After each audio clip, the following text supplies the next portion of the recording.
দিবলৈ আৰম্ভ কৰিছে বুজিছ বন্ধ ৰজা দখত কিন্তু মই মানিছ ইন্দ্ৰকোহেনো বাধ্য পালে বৰষুণ দিবলৈ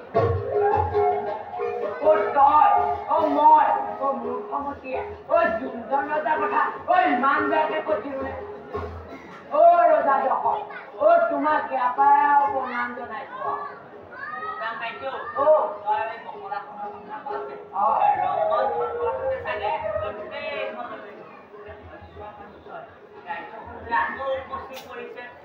এনেদৰে দেৰি কৰি থাকিলে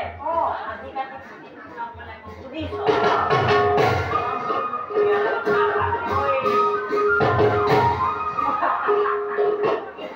জানো পাতি ধাইয়ে দুঠাইতো পেলকে পোনা সোপা জন্ম দি এতিয়া খাৱলীয়ে খাই ফুৰিবে হাৱা বোলে শিঙি আহে তৌ কম নহয় দেচোন এতিয়া দুটাহে কম এনেকে এতিয়া আমি পলম কৰি থাকিলে গতি কৰো নে কি কৰো